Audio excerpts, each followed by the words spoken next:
Disyembre 23, 2025. Pagbasa gikan sa Santos nga Ebanghelyo sumala ni San Lucas. Miabot ang panahon nga si Isabel manganak na ug nanganak siyag lalaki. Nakadungog ang iyang mga silingan ug mga paryente nga maayo gayud ang Ginoo kaniya ug nangalipay silang tanan uban kaniya. Sa usa na kasimana ang bata, mianha sila aron paghimo sa seremonyas sa pagtuli. Ila na untang hinganlan siyag Zacarias, ang ngalan sa iyang amahan.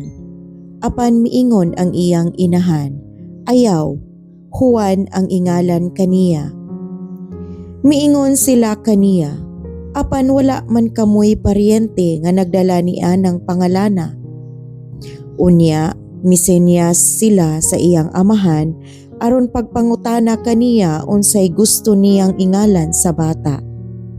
Nangayog sulatanan si Zacarias ug misulat, Juan ang iyang ngalan.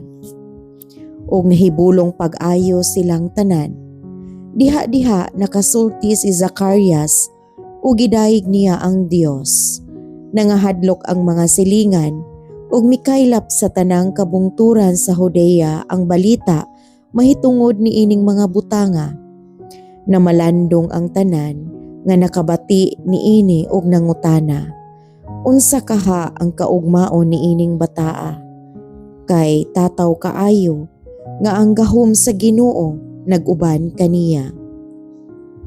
Ang Ebanghelyo sa Ginoo.